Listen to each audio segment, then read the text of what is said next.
ആള് മുസ്ലിം എന്നുള്ളത് ശരിയാണോ? ഇല്ല, അങ്ങനെ സംഭവം ഇല്ലല്ലോ. ഇല്ലല്ലോ. ആ, ഓക്കെ. ഇപ്പൊ എന്തെല്ലാം റിലീവ് ചെയ്യുന്നില്ല. ഉണ്ടാക്കി തട്ടി കമന്റിൽ അത് പറയുന്നുള്ളൂ. കമന്റുകാർ പറയട്ടെ. ടീച്ചറാണ്. സോ അവരും സൊസൈറ്റി പോകുമ്പോൾ അവർ നേരിടേണ്ടി വരുന്ന പ്രോബ്ലംസ്, ദാസേട്ടന് ഒരു മോളും കൂടിയുണ്ട്, അവർ ഫേസ് ചെയ്യേണ്ടി വരുന്ന പ്രോബ്ലംസ് എന്തുകൊണ്ടാണ്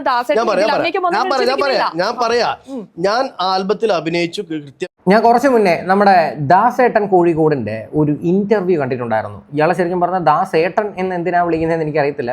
പുള്ളിയെ തന്നെ സ്വന്തമായിട്ട് വിളിക്കുന്നൊരു പേരാണ് ദാസേട്ടൻ. ഇല്ല, ഈ ദാസേട്ടൻ എന്നൊരു പേര് കേൾക്കുമ്പോഴത്തേക്ക് ഈ പണ്ടൊരു സിനിമ ഉണ്ടായിരുന്നു ശ്രീനിവാസൻ്റെ കാരക്കൂട്ടിൽ ദാസൻ എന്നങ്ങാണ്ട് പറയുന്നത്. അപ്പോൾ ആ ഒരു പേരാണ് എനിക്ക് ഇവിടെ ഓർമ്മ വരുന്നത്. എന്തായാലും ദാസേട്ടൻ നമ്മൾ വിളിക്കുന്നില്ല, വെറും ദാസൻ, അത് മതി. ഓക്കെ. അപ്പോൾ അങ്ങനെ ദാസൻ്റെ ഇൻ്റർവ്യൂക്കകത്ത് ദാസൻ വന്നിരുന്ന കുറച്ച് ഡയലോഗൊക്കെ പറയുന്നുണ്ട്. അതായത് രേണുവിൻ്റെയും ഈ പറയുന്ന ദാസൻ്റെയും കുറച്ച് വീഡിയോസൊക്കെ പുറത്ത് വന്നിട്ടുണ്ടായിരുന്നല്ലോ. ഇവർ കെട്ടിപ്പിടിക്കുന്നു, ഉമ്മ വയ്ക്കുന്നു, അങ്ങനെയുള്ള പല പല സീൻസ് ഇതിനെ വന്നിരുന്ന് ന്യായീകരിക്കുവാണ്. എന്നാൽ കഴിഞ്ഞ ദിവസം ഇതേ ഡയറക്ടർ തന്നെ വന്ന് പറഞ്ഞതാണ് അവരുടെ ആൽബത്തിൽ ഇല്ലാത്ത സീനുകളാണ് ഈ പറയുന്ന പല സീൻസും ഇപ്പം നിലവിൽ പുറത്തു വന്നിരിക്കുന്നത്. അതായത് ഈ രേണുവും ഈ പറയുന്ന ദാസനും കൂടെ ഒരുമിച്ച് പ്ലാൻ ചെയ്ത് ഇറക്കിയ കുറേ സംഭവങ്ങളാണ് ഇപ്പം നിലവിൽ സോഷ്യൽ മീഡിയ കിടന്ന് കറങ്ങുന്നത്. അത് ഒരിക്കലും അവരുടെ ആൽബത്തിൻ്റെ പാട്ടല്ല എന്നൊക്കെയുള്ള രീതിയിൽ വളരെ വ്യക്തമായിട്ട് ആ ഡയറക്ടർ വന്ന് പറഞ്ഞിട്ടുണ്ട്. എന്തായാലും നമുക്ക് വെച്ച് താമസിപ്പിക്കാതെ എന്താണ് ദാസന് പറയാനുള്ളത് നമുക്ക് കേൾക്കാം. എനിക്കവിടെ പറയാം, എനിക്ക് തിരിച്ചു പോകണമെന്ന് പറയാം. പക്ഷെ അവിടെ ചെയ്തത്, അവിടെ തലേദിവസം ഞങ്ങൾ സംസാരിച്ച കാര്യങ്ങൾ, നായകൻ അടുക്കുന്നു, അത് റൊമാൻറ്റിക് ആയിട്ട് ഭാവം വരുന്നു, അവിടെ കഴുത്തിന് ഉമ്മ വെക്കുന്നു, ഹഗ് ചെയ്യുന്നു. ആ കാര്യങ്ങൾ ഈ പറഞ്ഞ ഡയറക്ടറാണ് പിറകുന്ന് വിവരിച്ചത്. ഇങ്ങനെ ചെയ്യും ദാസൻ, എങ്ങനെ ചെയ്യും, അത് വൈറലാവേണ്ടതൊന്നും പറഞ്ഞിട്ടൊന്നുമില്ല. അത് വെറുതെ പറയാം. അങ്ങനെ ഒരു പരാമർശം അതിലില്ല. ഇന്ന കാര്യങ്ങൾ ചെയ്യും, കുറച്ചുകൂടെ അടുക്കൂ ദാസേട്ട, കഴുത്തിൽ ഉമ്മ വെക്കൂ ദാസേട്ട പറഞ്ഞിട്ടുണ്ട്. പക്ഷെ അത് വിവാദമായി, വൈറലായി. കാരണം ഒരു കാര്യം കൂടി ഉണ്ട്, ദാസേട്ടൻ കൂടെ അഭിനയിച്ചോണ്ടല്ല, ആരാ എഗെയിൻസ്റ്റ് നിൽക്കുന്ന, ആരാ ഓപ്പോസിറ്റ് നിൽക്കുന്ന, ആരാ രേണുസുതി. കേരളത്തിൽ ഇത്രയും കൂടുതൽ വൈറലായിക്കൊണ്ടിരിക്കുന്നത്, ഇത്രയും കൂടുതൽ ലോകമെമ്പാടുമുള്ള ആളുകൾ സോഷ്യൽ മീഡിയ എന്ന വാക്ക് ഉപയോഗിക്കുമ്പോൾ രേണുസുതിയാണ് ഏറ്റവും കൂടുതൽ വൈറലായ വ്യക്തി. അല്ലേ? അവരായതുകൊണ്ട് സാധനം കത്തും, സാധനം കത്തിക്കപ്പെടും. അതാണ് അവിടെ. അപ്പം നിങ്ങൾക്ക് വളരെ വ്യക്തമായിട്ട് അറിയാം, സോഷ്യൽ മീഡിയയിൽ ഈ ഒരു സാധനം വന്നു കഴിഞ്ഞാൽ ഇത് കത്തുമെന്നും ഇത് ചർച്ചയാവുമെന്നും അറിഞ്ഞു വെച്ചുകൊണ്ടാണ് നിങ്ങൾ ഈ ഒരു സാധനം ചെയ്തിരിക്കുന്നത്.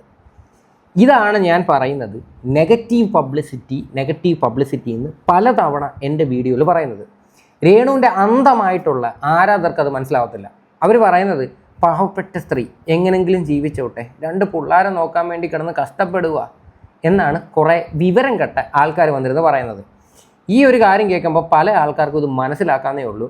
കാണിച്ചു കൂട്ടുന്നത് മുഴുവനും റീച്ചിന് വേണ്ടിയിട്ടാണ്. റീച്ചിന് വേണ്ടി എന്ത് തെമ്മാടിത്തരവും കാണിക്കാം എന്നുള്ള രീതിയിലോട്ടാണ് കാര്യങ്ങൾ പോയിക്കൊണ്ടിരിക്കുന്നത്. അതാണ് ഇപ്പം പറഞ്ഞു വരുന്നത്. ഓക്കെ, അതായത് വൈറലാവാൻ വേണ്ടിയിട്ട് എന്ത് തെമ്മാടിത്തരം കാണിക്കാം എന്നാണ് അപ്പൊ ദാസേട്ടൻ പറഞ്ഞത്? ഒരിക്കലുമല്ല. ഞാൻ പറഞ്ഞല്ലോ, അവിടെ ദാസേട്ടൻ കൊടുക്കുന്ന വ്യക്തി നായകനായി കള്ളു ചെത്തുകാരനായി അവിടെ അഭിനയിച്ചതാണ്. ഞാൻ സിനിമകളിലായാലും അങ്ങനെ അഭിനയിക്കും. അതാണ് ശരിക്കുള്ള ആൻസർ. അതായത് റീച്ചിന് വേണ്ടി എന്ത് തോന്നിയ ദിവസവും കാണിക്കാൻ പറ്റും. ഇയാൾ ശരിക്കും പറഞ്ഞു കഴിഞ്ഞാൽ ആരെയാ പൊട്ടനാക്കാനായിട്ട് ഉദ്ദേശിക്കുന്നത്? തനിക്ക് നല്ല രീതിയിൽ മനസ്സിലായി, തൻ്റെ കയ്യിൽ നിന്ന് പോയി, ഇത് നാണം കെട്ടു എന്നുള്ളൊരു കാര്യം വളരെ ബോധ്യപ്പെട്ട് നിങ്ങൾക്ക് 2 പേർക്കും അറിയാം. പിന്നെ വന്നിരുന്ന് എന്തിനാണ് നിങ്ങൾ മെഴുകാൻ വേണ്ടി ശ്രമിക്കുന്നത്? ഓരോ ഇൻ്റർവ്യൂയും പൊക്കി പിടിച്ചുകൊണ്ട് ഇറങ്ങിയിരിക്കുക അല്ലേ? അത് സോഷ്യൽ മീഡിയയിൽ ഈ പറഞ്ഞ ഓൺലൈൻ മീഡിയാസ്, ഞാൻ കുറേ സുഹൃത്തുക്കൾ എൻ്റെ ഇല്ലാന്ന് പറയില്ല, അവർ രേണുസുതി എന്ന് പറഞ്ഞ ഘടകമായതുകൊണ്ട് അവർ ദാസേട്ടൻ കോഴിക്കോട് വേറെ വ്യക്തിനോട് ചെയ്ത് കഴിഞ്ഞ് ഒരു 10-20 ഓൺലൈൻ മീഡിയാസ് എടുത്ത് കത്തൂല, ഉറപ്പായിട്ടും കത്തൂല. കത്തിയത് എന്തുകൊണ്ടാ? രേണുസുതി ആയതുകൊണ്ടാണ്. രേണുസുതി ആയതുകൊണ്ട് 2 ഓൺലൈൻ മീഡിയാസ് വന്ന് പകർത്തി കഴിഞ്ഞാൽ സാധനം കത്തും. കാരണം എന്താ? അവളായതുകൊണ്ട് മാത്രമാണ്. അവിടെ ഞാൻ അഭിനയിക്കുകയാണ് ചെയ്തത്. എന്തിനാ നിങ്ങൾ അനാവശ്യമായിട്ട് ദാസേട്ടൻ കോഴിക്കോട് അങ്ങനെ എന്ത് ചെയ്തു? ഞാൻ അവിടെ എന്താ ചെയ്തത്? ഇത് പോട്ടെ, ഇതൊക്കെ പോട്ടെ. ഈ ഒരു അയ്യോ, നിങ്ങളൊന്നും ചെയ്തില്ല, നിങ്ങൾ ചെയ്ത വളരെ പുണ്യ പ്രവൃത്തിയാണ്. ഈ ദാസൻ എന്ന് പറയുന്ന ഒരു വ്യക്തി ഈ ഒരു സാധനം ചെയ്യുന്ന സമയത്ത് എല്ലാവരുടെയും ഒരു ചോദ്യമുണ്ട്. നിങ്ങളുടെ വീട്ടിൽ മക്കളില്ലേ, അല്ലെങ്കിൽ നിങ്ങൾക്ക് ഭാര്യയില്ലേ, അവരോടെങ്കിലും നിങ്ങൾക്കൊരു റെസ്പെക്റ്റ് ഉണ്ടെങ്കിൽ നിങ്ങൾ ഈ ഒരു പണിക്ക് നിൽക്കുമോ എന്നാണ് നിങ്ങളുടെ കമൻറ്റ് ബോക്സിൽ മിക്കയിടത്തും ആൾക്കാർ വന്നിരുന്ന് ചോദിക്കുന്നത്. അതിന് നിങ്ങൾ ഞങ്ങളെ തെറി പറഞ്ഞിട്ട് കാര്യമൊന്നുമില്ല. നിങ്ങൾ തന്നെയാണ് നിങ്ങളുടെ വായും കൊണ്ട് പറഞ്ഞത് ഞങ്ങൾ സോഷ്യൽ മീഡിയ കത്തിക്കാൻ വേണ്ടി ചെയ്തതാണ്. കത്തിക്കാൻ ശ്രമിക്കുന്ന സമയത്ത് സ്വാഭാവികമായിട്ടും അവിടെ വിമർശനങ്ങൾ വരും. അത് ഏറ്റെടുക്കാനുള്ള ചങ്കൂറ്റം ഉണ്ടെങ്കിൽ ഈ പ്രവൃത്തിക്ക് നിൽക്കാവും. തനിക്ക് സത്യം പറഞ്ഞാൽ യാതൊരു ഉളുപ്പുമില്ലാത്തൊരു വ്യക്തിയാണ്. അതെനിക്ക് കുറച്ച് നാളുകൾക്ക് മുന്നേ എനിക്കത് മനസ്സിലായതാണ്. ഇപ്പോൾ വീണ്ടും അതൊന്നും കൂടെ തെളിഞ്ഞതേ ഉള്ളൂ.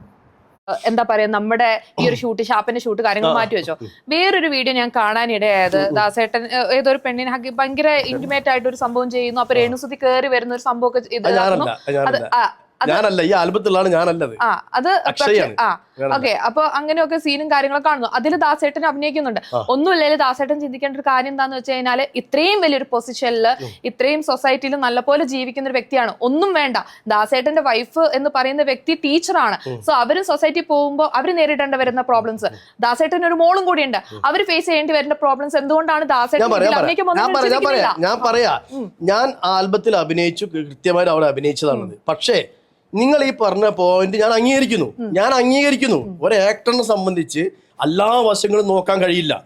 ഞാൻ എന്റെ പാർട്ട് രാവിലെ അഭിനയിച്ചു, ആ പാർട്ടാണ് ഓൺലൈൻ മീഡിയാസ് എടുത്ത് പുറത്തിട്ടത്. അത് ഇതാണോ അഭിനയം? എന്തായാലും നല്ല ചോദ്യമായിരുന്നു അത്. അതായത് നിങ്ങൾക്ക് ഭാര്യയുണ്ട്, നിങ്ങൾക്ക് മക്കളുണ്ട്, എന്നിട്ട് നിങ്ങൾ എന്തിന് ഈ ഒരു പ്രവൃത്തി ചെയ്യാൻ പോകുന്നു എന്ന് ചോദിക്കുമ്പം ഇയാൾക്ക് പറയാൻ മറുപടിയില്ല. ഇയാൾ അത് അക്സെപ്റ്റ് ചെയ്യുമോ? ശരിയാണ്, പക്ഷെ അഭിനയത്തിൻ്റെ ഒരു രീതിയിൽ എടുക്കണ്ടേ? എന്താ അഭിനയം? ഇങ്ങനെ സോഷ്യൽ മീഡിയ കിടന്ന് കാണിച്ചു കൂട്ടുന്ന അപരാധങ്ങളെല്ലാം സപ്പോർട്ട് ചെയ്യണോ?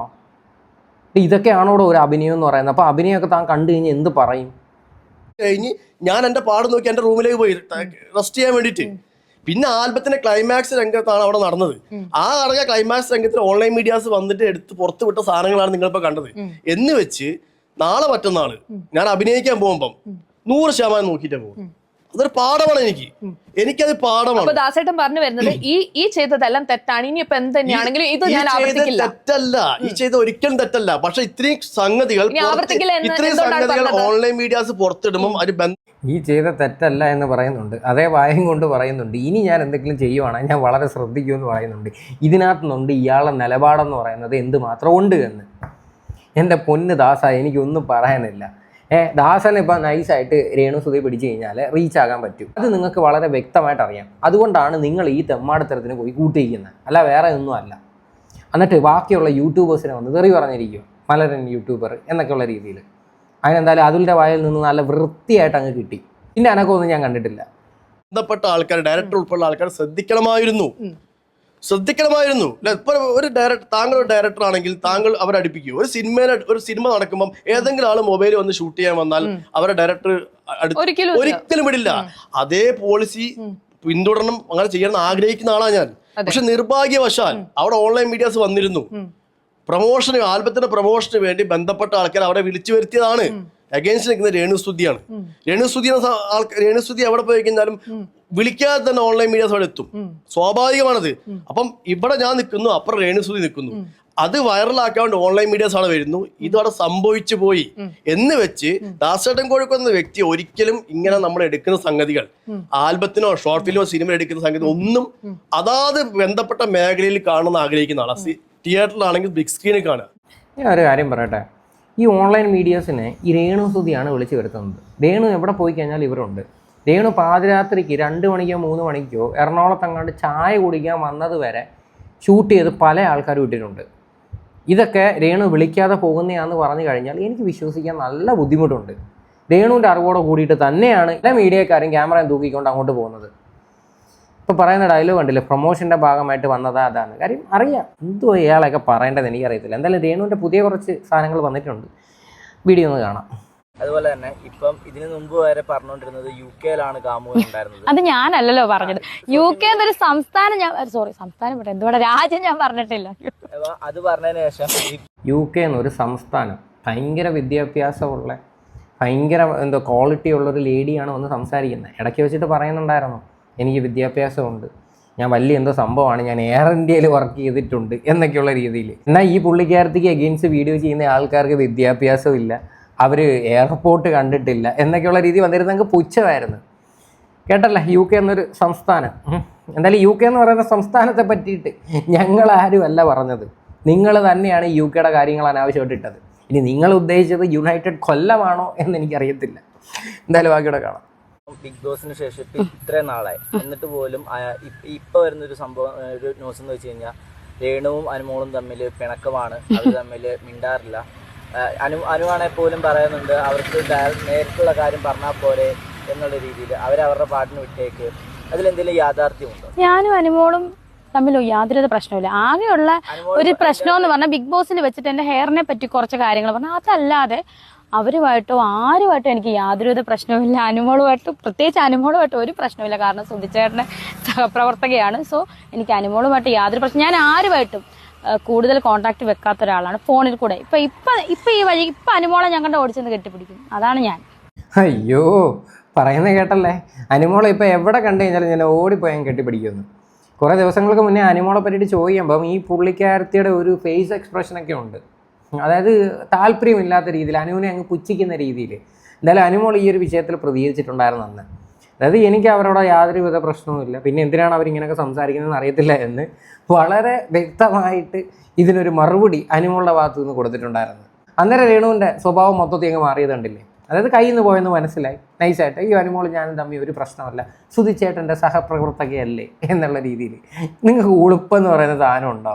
നിങ്ങൾ ബിഗ് ബോസിൽ കിടന്ന് കാട്ടിക്കൂട്ടിയ കാര്യങ്ങളാണ് അവർ വിളിച്ച് പറഞ്ഞിട്ടുള്ളത്. പ്രത്യേകിച്ച് തലയിലെ പെയിൻ്റെ കേസ്, അതിനകത്ത് എന്തോ തെറ്റിരിക്കുന്നത്. നിങ്ങൾ പേഴ്സണൽ ഹൈജീൻ്റെ ഒരു ടാസ്ക് വന്ന സമയത്ത് ഇവരുടെ ഈ തലചൊറിച്ചിലിനെ പറ്റിയിട്ട് അനുമോൾ പറഞ്ഞിട്ടുണ്ടായിരുന്നു. അതായത് വളരെ മാന്യമായിട്ടുള്ള രീതിയിൽ അത് പറഞ്ഞത്. അത് വളരെ പോസിറ്റീവായിട്ട് എടുക്കേണ്ട ഒരു കാര്യത്തിന് ഇവരത് ഇപ്പോഴും പിടിച്ചുകൊണ്ട് നടക്കുമായിരുന്നു. എന്നിട്ട് മന്ത്രി ന്യായീകരിക്കുന്ന കേട്ടില്ലേ. അതുപോലെ തന്നെ ഇപ്പം ദാസേട്ടനുമായിട്ട് ഈ ഇടയ്ക്ക് നടന്നൊരു ആൽബത്തിൽ പല രീതിയിലും പലരും പല കമന്റുമായിട്ട് വന്നിട്ടുണ്ടായിരുന്നു. ഒഴുകിച്ചേർന്നു, ഓവറായിട്ട് ചെയ്തു എന്നുള്ള രീതിയിൽ. അങ്ങനെ പറയുന്നവരുടെ ചേച്ചിക്ക് എന്താണ് പറയാനുള്ളത്? അഭിനയമായിട്ട് തന്നെ കാണുക. ഓവറായിട്ട് ഇഴുകിച്ചേർന്ന് അഭിനയിക്കാൻ ഡയറക്ടർ പറഞ്ഞാൽ ആ ക്യാരക്ടർ അത് ചെയ്യും. ഞാൻ ഇനിയിപ്പോൾ സിനിമയ്ക്കകത്ത് അങ്ങനെ വരുമെന്ന് എനിക്കറിയത്തില്ല. ഒരു ഐറ്റം ഡാൻസ് കളിക്കുക രേണുസുധി എന്ന് പറഞ്ഞാൽ എനിക്ക് കംഫോർട്ടബിൾ ആണ്, ഞാൻ ചെയ്യും. പക്ഷെ നല്ലതാ, നിങ്ങൾ ഐറ്റം ഡാൻസ് കളിക്കുകയോ നിങ്ങളല്ലാതെ വേറെ എന്തെങ്കിലും ഷൂട്ട് ചെയ്യുക, അതൊന്നും നമ്മളെ ബാധിക്കുന്ന പ്രശ്നമൊന്നും അല്ല. പക്ഷേ ഈ എന്താ പറയണ്ടേ, നാട്ടുകാരെ എല്ലാവരെയും വെറുപ്പിക്കുന്ന പരിപാടി ഉണ്ടല്ലോ. ഇതിപ്പം ഫേസ്ബുക്ക് തുറന്ന് നോക്കിക്കഴിഞ്ഞാൽ, ഇൻസ്റ്റ തുറന്ന് നോക്കിക്കഴിഞ്ഞാൽ നിങ്ങൾ മാത്രമേ ഉള്ളൂ എവിടെയും.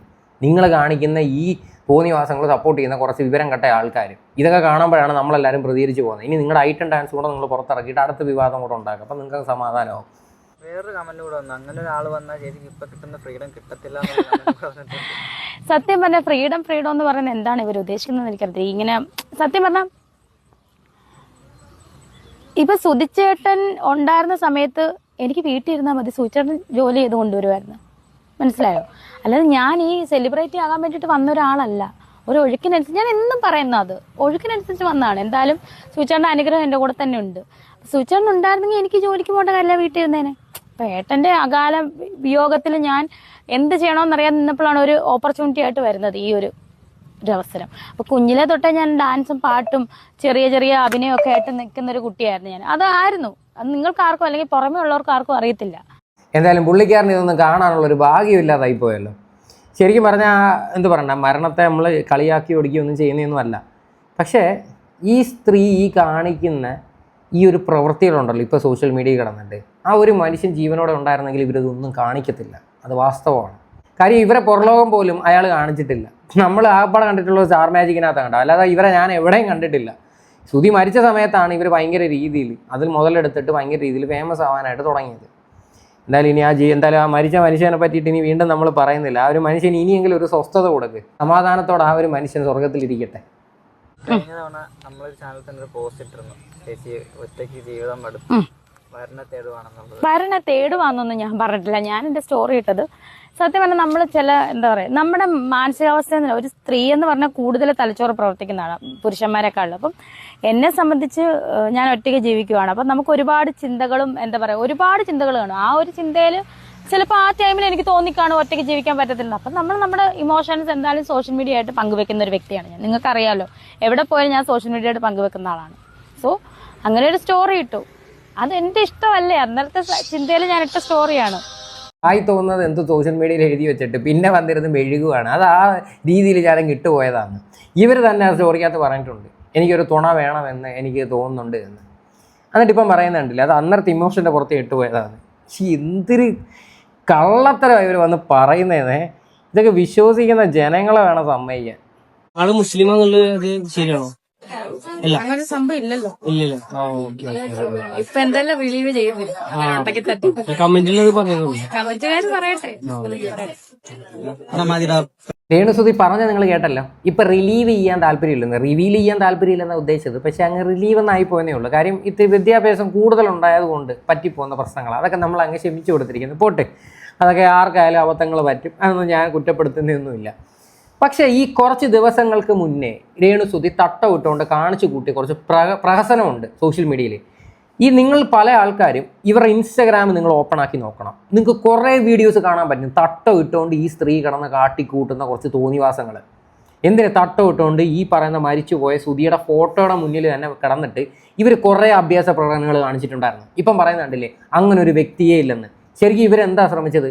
മുസ്ലിം ആയിട്ടുള്ള ഒരു കാമുകൻ ഇവർക്കുണ്ട് എന്നുള്ള രീതിയിലാണ് ഇവർ പലയിടത്തും വന്ന് പറഞ്ഞത്. എന്തിന് 95% ഉറപ്പാന്നുള്ള രീതിയിൽ തന്നെ പല വീഡിയോസിലും വന്ന് പറഞ്ഞിട്ടുണ്ട്. അതായത് ചേച്ചി കല്യാണം കഴിക്കുമ്പോൾ മുസ്ലിം ആകുമോ, മുസ്ലിം മതം സ്വീകരിക്കുമോ എന്ന് ചോദിച്ചപ്പോൾ അത് 95% ഉറപ്പെന്നുള്ള രീതിയിലൊക്കെ ഇവർ വന്ന് പറഞ്ഞിട്ടുണ്ട്. ഇപ്പം പറയുന്നുണ്ടല്ലേ അങ്ങനെ ഒരാളില്ല എന്ന്. ഇതാണ് പറഞ്ഞത്, ഈ സ്ത്രീക്ക് നിലപാടെന്ന് പറയുന്ന ഒരു സാധനമില്ല. ഇവർക്ക് എന്ത് ഉളുപ്പുണ്ട് ഇപ്പം ഇങ്ങനെ ഒന്ന് സംസാരിക്കാനായിട്ട്? ഇതാണ് ഞാൻ റിപ്പീറ്റഡ്ലി പറയണത്. ഈ സ്ത്രീ സോഷ്യൽ മീഡിയയിൽ നെഗറ്റിവിറ്റി സ്പ്രെഡ് ചെയ്തിട്ട് റീച്ച് ഉണ്ടാക്കാനായിട്ട് ശ്രമിക്കുകയാണെന്ന്. നിങ്ങൾക്ക് ഒട്ടുമിക്ക ആൾക്കാർക്കും അത് അക്സെപ്റ്റ് ചെയ്യാൻ ബുദ്ധിമുട്ടുണ്ടായിരിക്കാം. പക്ഷേ ഇനിയെങ്കിലും നീയൊക്കെ കണ്ണു തുറക്കും. സോഷ്യൽ മീഡിയ എന്ന് പറഞ്ഞു കഴിഞ്ഞാൽ എന്ത് തോന്നിവാസം കാണിക്കാനുള്ളൊരു പ്ലാറ്റ്ഫോം അല്ല. ഇത്ര എനിക്ക് പറയാനുള്ളൂ. എന്തായാലും ഈ ഒരു വിഷയമായിട്ട് ബന്ധപ്പെട്ട് നിങ്ങളുടെയൊക്കെ അഭിപ്രായങ്ങൾ എന്താണെന്ന് വെച്ചാൽ നിങ്ങൾ തീർച്ചയായിട്ടും കമൻറ്റ് ചെയ്യുക.